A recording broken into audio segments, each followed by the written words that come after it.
Superman? I'm in the middle of an interrogation. This moron is giving me everything. I don't give everything. Let me put you on hold. Elle n'a pas encore 35 ans et affiche pourtant déjà plus de 25 ans de carrière. Scarlett Johansson est sur le toit du monde avec Avengers Endgame et a montré une large palette de talents depuis des années au cinéma, enchaînant les succès et les collaborations avec de grands réalisateurs. Alors qu'est-ce qui nous fascine autant chez Scarlett ? Réponse en reprenant le chemin qui l'a mené au succès dans Walk of Fame.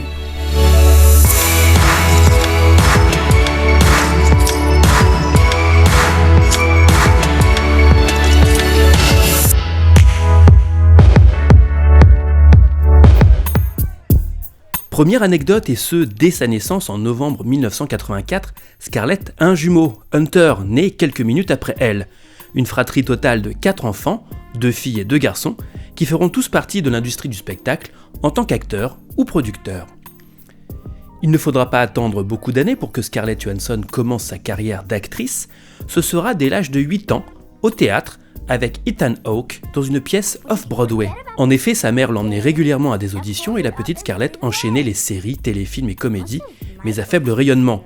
Elle est par exemple la bonne copine du héros de Maman, je m'occupe des méchants, le 3e volet de Home Alone. Mais elle commence à se faire sérieusement remarquer par les directeurs de casting et les réalisateurs après avoir joué la fille de Sean Connery dans Juste Cause et avec Elijah Wood dans North, ses 2 premiers films au cinéma. Elle obtient de très bonnes critiques pour sa performance dans Money and Law. Elle n'a alors que 12 ans, mais Hollywood voit déjà en elle une future grande star. Ce sera au moins déjà une enfant star, car en 1998, à 13 ans, elle est choisie par Robert Redford pour jouer dans L'homme qui murmurait à l'oreille des chevaux. Elle fait ses premières promos télé et tape dans l'œil du public et des animateurs. A lot of wildlife is out there, but I think one of the things that we ran into that you might want to steer clear of are the plagues. Plagues? Yeah.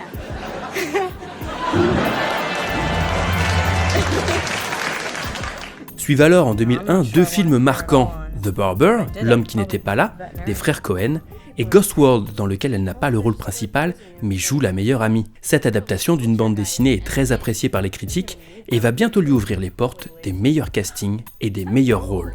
Mais le timing à Hollywood est parfois cruel, et après cette superbe prestation, sort alors un film qui fait tache dans sa filmo, mais que Scarlett Johansson a accepté pour l'argent.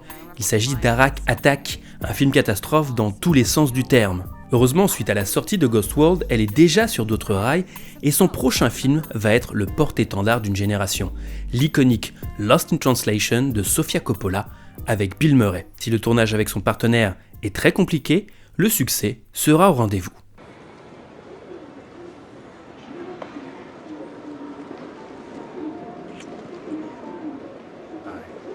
Tous les spotlights sont alors dirigés sur elle et son film suivant, aux côtés de Colin Firth, la jeune fille à la perle, sur le fameux tableau de Vermeer, en profite pour connaître un joli petit succès, même s'il est loin d'être un chef-d'œuvre. La période qui va suivre est étonnante et pourtant totalement en accord avec les mécanismes d'Hollywood. Scarlett va légèrement s'éloigner des films indépendants pour tourner dans des films qui peuvent un peu plus reposer sur ses épaules de nouvelle star bankable, et pourtant, aucun ne marquera les esprits. Il en restera une série de belles collaborations. Dans The Perfect Score, elle partage l'affiche avec un certain Chris Evans, futur Captain America de Marvel. Dans Love Song, elle met en valeur un John Travolta qui perd pied. Et dans En bonne compagnie, elle n'est pas loin de jouer les utilités pour Dennis Quaid et Topher Grace. Mais elle va bientôt croiser la route d'un réalisateur qui va la sublimer et lui donner alors toute sa grâce, déjà aperçue dans Lost in Translation. Woody Allen l'a choisi en effet pour tourner Match Point, son nouveau film qui se déroule à Londres, aux côtés de Jonathan Rhys-Meyers. Un coup de jeune dans sa filmo, un coup de boost dans celle de Johansson. Un autre réalisateur va tout miser sur l'image glamour de Scarlett. Il s'agit du réalisateur de Transformers, Michael Bay, qui la plonge dans une combinaison moulante pour les besoins de The Island, aux côtés de Ewan McGregor. On pourrait être tenté de dire que Scarlett Johansson choisit assez mal ses rôles, mais entre 2005 et 2006, tout Hollywood la demande, et il est incroyable de lister tous les films qu'elle a refusé de faire. Elle décline ainsi V pour Vendetta, rôle qui reviendra à Natalie Portman. Elle refuse le rôle de Susan Storm dans la première adaptation des 4 Fantastiques avec son ami Chris Evans, rôle qui reviendra alors à Jessica Alba. En 2006, elle refuse Mission Impossible 3 sous la direction de J.J. Abrams, rôle qui reviendra à Kerry Russell. Et elle refuse encore un rôle issu d'un comics, celui de Lois Lane, dans Superman Returns, qui ira à Kate Bosworth. Cette série de refus est aussi une jolie revanche sur les castings ratés de son début de carrière comme celui de Jumanji, qui lancera alors la carrière de Kirsten Dunst, et celui de Anu 4 qu'obtiendra finalement Lindsay Lohan. Côté vie personnelle, elle fait également beaucoup parler d'elle pour ses relations avec d'autres étoiles montantes d'Hollywood. Jared Leto, Josh Hartnett, pour finir avec un futur super-héros, Ryan Reynolds. Ils se marient en 2008 et divorcent 2 ans plus tard. Ces relations échouent tout à cause d'un agenda de l'actrice particulièrement chargé, et pour cause. En seulement quelques mois, Woody Allen lui propose un nouveau rôle marquant avec Scoop, dans lequel elle partage l'affiche avec Hugh Jackman. Puis, le Dahlia Noir, avec un autre réalisateur culte, Brian De Palma. Et enfin, le Prestige, réalisé par celui qui vient de prendre en charge la nouvelle trilogie Batman, Christopher Nolan. L'actrice s'essaye à la comédie avec Le Journal d'une babysitter, film oubliable, qui aura de positif de la faire travailler de nouveau avec Chris Evans.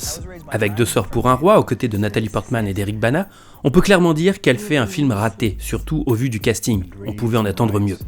Heureusement, tonton Woody est là, pour lui offrir encore un rôle marquant, cette fois aux côtés de Javier Bardem et Penélope Cruz, dans le sublime Vicky Cristina Barcelona. And it happened very naturally for both of us.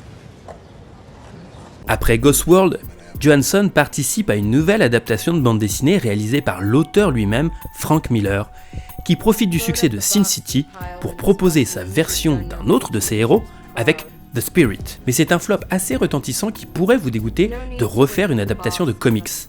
Heureusement pour l'actrice, ce ne sera pas le cas, car son prochain rôle va lui coller à la peau pour les 10 années qui suivent. I really love Natasha. I think she's constantly evolving, continuously moving forward. When I did Iron Man 2, I didn't know if fans in the audience would accept my interpretation. En 2010, après avoir tourné autour du pot, soit par des rôles refusés, soit en jouant avec des super-héros dans d'autres films, Chris Evans, Hugh Jackman, Christian Bale et bien d'autres, elle fait son entrée dans le Marvel Cinematic Universe en jouant dans Iron Man 2 aux côtés de Robert Downey Jr. pour jouer Natasha Romanoff, une espionne connue sous le nom de Black Widow. Ironie du sort, elle qui a refusé beaucoup de rôles, récupère celui-ci au dernier moment parce que Emily Blunt l'a refusé. Cette entrée dans le MCU va lui permettre d'accepter plus facilement d'autres projets, parfois plus indépendants.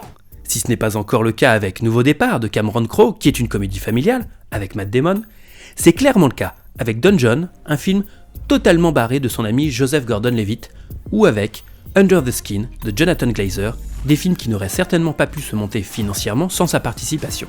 Elle ajoute un côté iconique à sa carrière en jouant en 2013 Janet Leigh, l'actrice de Psychose, dans un biopic sur Alfred Hitchcock, joué par Anthony Hopkins, un biopic toutefois raté. La force de Scarlett Johansson, c'est également sa voix suave et posée. Elle a sorti dans sa carrière 2 albums de chansons, réalisés avec Pete Yorn, Anywhere I Laid My Head et Break Up en 2008 et 2009, 2 disques bien reçus par la critique et le public. Elle a doublé le film d'animation Bob l'éponge en y incarnant Mindy et a prêté sa voix à la série Robot Chicken. Mais le prochain film dans lequel elle joue de sa voix va faire passer le film à un autre niveau. Il s'agit de Her, de Spike Jonze, dans lequel sans jamais apparaître, elle incarne une intelligence artificielle dont le héros tombe amoureux. Sa voix est un outil extraordinaire, un fantasme absolu pour tous les réalisateurs, si bien qu'elle la prêtera de nouveau au cours de sa carrière, aussi bien pour Tous en scène, un film d'animation, L'île aux chiens, un projet de Wes Anderson, ou encore en incarnant le serpent K dans l'adaptation live-action du Livre de la jungle de Jon Favreau, rencontré sur Iron Man 2, et qui peut également compter sur un caméo de sa part pour Chef, un film indépendant sur un cuistot qu'il réalise en dehors de ses projets Disney. Car la famille Marvel Studios l'accueille régulièrement pour reprendre le rôle de Black Widow, que ce soit dans la première association des super-héros avec Avengers, sa suite Age of Ultron, ou encore le thriller Captain America Winter Soldier, avec petit détail amusant, une coupe de cheveux différente dans chacune de ses interprétations de la super-héroïne russe. En 2014, elle vit une belle histoire avec la France en disant oui à un Français, Romain Dauriac, pour sa vie personnelle. Côté cinéma aussi, puisqu'elle accepte de tourner avec Luc Besson pour Lucie, un film qui connaîtra un succès international phénoménal. Dernier volet de cette histoire d'amour avec la France, la remise d'un César d'honneur pour l'ensemble de sa carrière en 2014, alors que l'actrice n'a pas encore 30 ans. 15 ans après une première collaboration, elle retrouve les frères Joel et Ethan Coen pour Ave César, enfin une comédie réussie dans sa carrière, ce qui est très rare, celle de 2017, Pire soirée, bien que louée des meilleures intentions et accompagnée de bonnes actrices de comédie, le prouvera encore. Puis arrive la polémique autour de Ghost in the Shell, puisque le réalisateur de l'adaptation du manga japonais choisit Scarlett Johansson pour héroïne teinte en brune, plutôt que de caster une actrice japonaise. De ce fait, avec cette mauvaise publicité lancée par les fans hardcore du manga, le film n'a pas eu l'énorme succès escompté, mais plutôt un succès honorable. Scarlett peut se réconforter avec l'incroyable succès de la série Avengers, l'ère d'Ultron et Infinity War ont été des succès extraordinaires, la réussite d'un studio. Mais que dire de Avengers Endgame, le plus gros succès de tous les temps, ou presque. La fin d'un voyage, comme le dirait Tony Stark, pour une partie de l'équipe de super-héros, et à moitié pour elle. Car si son personnage connaît un destin tragique, les fans la retrouveront bien dans un film enfin consacré au personnage de Black Widow, à sortir sur les écrans en 2020. À cette occasion, l'actrice touchera 20 millions de dollars, plus une participation sur les recettes. Une belle revanche quand on se souvient que sur Iron Man 2, elle a touché 400 000 $. L'avenir semble radieux pour Scarlett Johansson puisqu'après 2019, elle a déjà de nombreux projets, dont Jojo Rabbit, un film délirant de Taika Waititi, le réalisateur de Thor Ragnarok, mais également avec le nouveau film de Noah Baumbach en compagnie d'Adam Driver. L'actrice a également commencé à produire et à réaliser des fictions et s'est engagée en politique via des clips de campagne et pour les droits des femmes. Et côté vie privée, tout va bien pour elle et le comédien du Saturday Night Live, Colin Jost. De quoi bientôt tourner une comédie avec lui ? Dites-vous qu'elle a réussi tout cela alors qu'elle n'a pas encore 35 ans. Pour tout ce qu'elle a accompli déjà, il est tout naturel d'accueillir Scarlett Johansson dans le club du Walk of Fame. Quel film de Scarlett Johansson est votre préféré ? Quelle star voudriez-vous voir dans un prochain Walk of Fame ? Participez dans les commentaires et likez et partagez la vidéo auprès de vos amis. Et pour suivre nos prochaines vidéos, abonnez-vous et activez la cloche d'alerte. Rendez-vous très vite sur notre chaîne pour un prochain Walk of Fame.